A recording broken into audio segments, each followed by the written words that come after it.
saya ingin sampaikan terima kasih kepada Pak Jokowi karena 5 tahun yang lalu atau 4,5 tahun yang lalu beliau meminta saya menjadi Menko Polhukam. Saya semakin banyak belajar dan tahu bahwa beliau itu sangat peduli terhadap kesejahteraan rakyat dan kebaikan rakyat. Itulah sebabnya pada tahun ini saya bersedia pula ketika diminta menjadi cawapresnya Pak Ganjar Pranowo, karena apa yang saya peroleh selama menjadi menterinya Pak Jokowi itu bisa saya lanjutkan di zaman atau di dalam tugas-tugas Pak Ganjar Pranowo kalau sudah menjadi presiden nanti, karena Pak Ganjar dan Pak Jokowi itu sama-sama merupakan presiden rakyat. Itu aja. Kalau dari Pak Ganjar, ada tanggapan terkait penilaian tadi penampilan debat dari Pak Mahfud MD? Bagus lah. Karena untuk pertama kali saya kira Pak Mahfud menginspirasi. Ada pertanyaan yang harus dijawab, tapi beliau sampaikan tadi, ini pertanyaan nggak perlu dijawab. Dan itu menginspirasi. Saya melihat, oh iya ya, kadang-kadang pertanyaan itu tidak perlu dijawab gitu ya. Dan beliau sampaikan secara terbuka, menurut saya itu bagus untuk mengedukasi semuanya dan Pak Mahfud menyampaikan dengan firm betul itu. Baik, terima kasih Pak Ganjar, Pak Ya. Mahfud. Tapi kita berikan kesempatan untuk teman-teman media. Boleh yang paling ujung? Silakan sampaikan nama dan dari media mana. Perkenalkan saya Laura dari TV One. Mau tanya buat Prof Mahfud. Tadi kata Gus Imin, Prof lawan debat yang baik. Kalau bagi Prof Mahfud sendiri, siapa lawan debat yang baik dan kenapa? Kemudian terus tadi ada pertanyaan dari Mas Gibran yang dibilang receh. Recehnya gimana Prof? Terima kasih. Gini, semua lawan debat itu menurut saya baik. Dia atau mereka sudah mempersiapkan diri, seperti halnya saya juga. Soal pertanyaan receh itu, ya bagian dari gimmick aja. Karena dia kan juga gimmick kan, sesuatu yang ditanyakan, lalu dianggap, oh bukan itu pertanyaannya. Padahal pertanyaannya memang itu. Nah, saya katakan ini kok jawabannya receh banget, enggak usah dilanjutkan, saya bilang. Saya kembalikan ke moderator, sudah waktu saya serahkan moderator, saya enggak akan gunakan, sisa waktu enggak ada gunanya. Debat kayak gini, kan cuma gitu, itu bagian gimmick saja dari debat. Baik, berikutnya pertanyaan kedua, silakan yang baju putih di tengah. Boleh silakan nanti disebutkan nama dan juga dari media mana. Ya, selamat malam. Terima kasih kesempatannya. Saya Firda dari Detikkom. Izin bertanya kepada Prof. Tadi soal pertanyaan dari rival Anda, Gibran Rakabuming, soal greenflation yang Anda menolak menjawab, yang ternyata menolak menjawab. Tadi Prof bilang karena gimmick juga. Kalau begitu boleh dielaborasi soal komitmen Anda dan Mas Ganjar soal greenflation yang merupakan konsekuensi dari transisi ramah lingkungan yang kemudian menciptakan suatu krisis gitu, greenflation. Apakah bagaimana Anda nantinya mewanti-wanti ketika kebijakan ekonomi hijau ini diterapkan itu tidak menimbulkan perlawanan, penolakan dari masyarakat seperti demo rompi kuning yang tadi disinggung sama Mas Gibran. Bagaimana komitmen Anda? Terima kasih.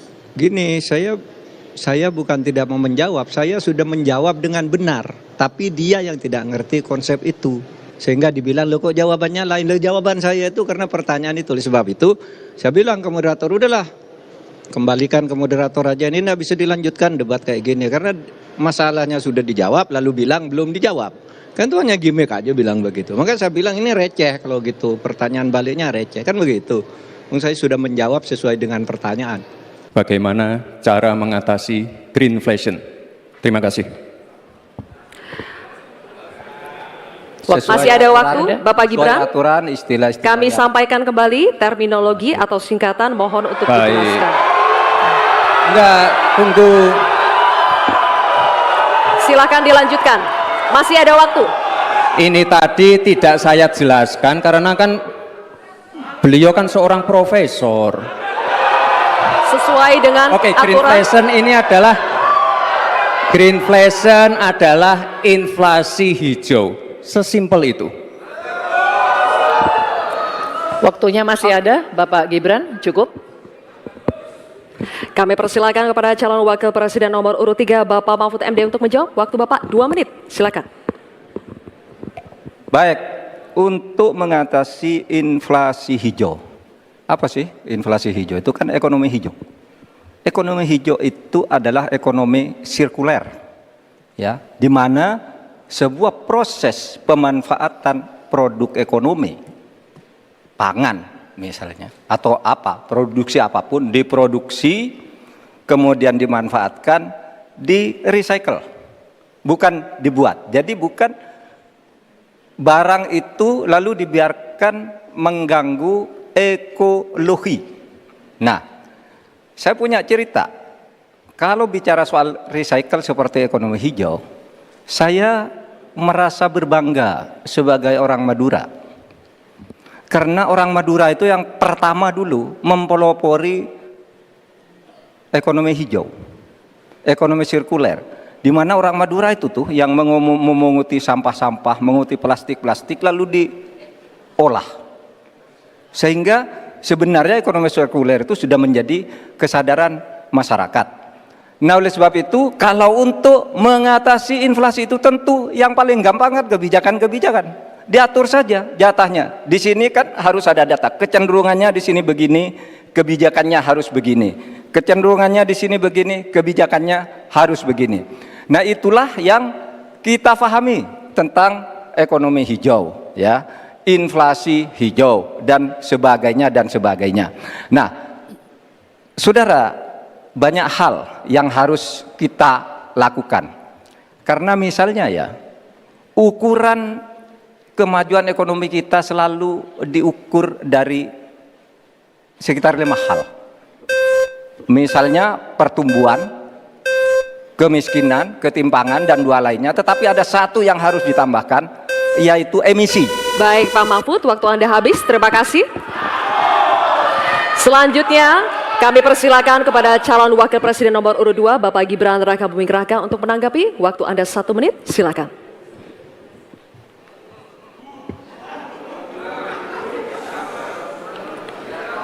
Saya lagi nyari jawabannya Prof. Mahfud. Saya nyari-nyari di mana ini jawabannya. Kok nggak ketemu jawabannya. Saya tanya masalah inflasi hijau kok malah menjelaskan ekonomi hijau. Prof. Mahfud, yang namanya greenflation atau inflasi hijau itu ya kita kasih contoh yang simpel aja. Demo rompi kuning di Perancis. Bahaya sekali. Sudah memakan korban. Ya, ini harus kita antisipasi, jangan sampai terjadi di Indonesia. Kita belajar dari negara maju. Negara maju aja masih ada tantangan-tantangannya. Intinya transisi menuju energi hijau itu harus super hati-hati. Jangan sampai malah membebankan R&D yang mahal, proses transisi yang mahal ini kepada masyarakat, pada rakyat kecil. Itu maksud saya inflasi hijau, Prof. Mahfud. Terima kasih. Masih ada waktu Pak Gibran? Cukup? Baik, terima kasih. Kita lanjutkan dulu. Nanti akan ada waktunya untuk memberikan support. Kita lanjutkan dulu, Bapak Ibu. Terima kasih. Kita teruskan ya. Kami persilakan calon wakil presiden nomor urut 3, Bapak Mahfud MD untuk merespon tanggapan dari Bapak Gibran Rakabuming Raka. Waktu Bapak 1 menit dimulai ketika Bapak berbicara. Silakan. Saya juga ingin mencari itu jawabannya ngawur juga itu. Gila ini. Ngarang-ngarang ndak karuan, mengkaitkan dengan sesuatu yang tidak ada, gitu ya. Begini loh, kalau akademis itu gampangnya kalau bertanya yang kayak gitu-gitu tuh recehan, gitu. Recehan. Oleh sebab itu tidak layak dijawab menurut saya. Dan oleh sebab itu saya kembalikan saja ke moderator. Ini tidak layak dijawab pertanyaan kayak gini. Tidak ada ini jawabannya. Terima kasih. Cukup buat Pak Mahfud? Masih ada waktu Bapak? Saya kembalikan. Cukup ya? Baik. Saya kembalikan. Tidak ada gunanya menjawab. Enggak, yang pertama saya agak kaget dengan perubahan karakter dari Mas Gibran. Sehingga sangat berbeda jauh dengan Pak Jokowi. Bahkan pengaruh-pengaruh dari Pak Prabowo yang cenderung emosi itu ternyata mempengaruhi Mas Gibran, sehingga terhadap keputusan Mahkamah Konstitusi tentang batas usia 40 itu ternyata suatu hal yang sangat penting, karena di situ menentukan kedewasaan emosi seseorang. Misalnya Mas Gibran membawa persoalan dengan Tom Lembong, kemudian sepertinya vested of interest dengan pengusaha nikel itu begitu besarnya, sehingga apa yang sebenarnya di luar debat dibawa ke dalam persoalan debat. Ini yang seharusnya tidak boleh, karena debat ini menampilkan suatu komitmen, gagasan, dan panggung rakyat terhadap masa depan, terhadap berbagai hal untuk menyelesaikan masalah rakyat. Contohnya ketika kita melihat illegal logging, illegal mining, yang dijawab Mas Gibran tadi kan, ya IUP-nya dicabut, padahal ini kan namanya ilegal, kan tanpa IUP. Nah, hal seperti inilah yang sangat kami sayangkan. Tetapi ketika berbicara tentang desa, ada kesesuaian antara apa yang digagas Prof. Mahfud dengan Caimin. Ketika berbicara tentang bagaimana redistribusi aset tanah-tanah negara untuk rakyat, di situ menunjukkan komitmen dari Prof. Mahfud MD terhadap kaum cilik. Pak Hasto, ini kan tadi Mas Gibran juga sempat merunduk gitu ya dari jawaban Prof. Mahfud. Nah, kalau ya itu suatu hal yang sebenarnya tidak perlu. Maka ini pengaruh Pak Prabowo yang emosional ternyata masuk di dalam diri Mas Gibran. Cuman beda pengekspresiannya atau gimana gitu Pak? Ya seharusnya yang tidak perlu. Dan inilah yang menyebabkan dari monitoring data kami, sentimen negatif terhadap Mas Gibran itu paling besar.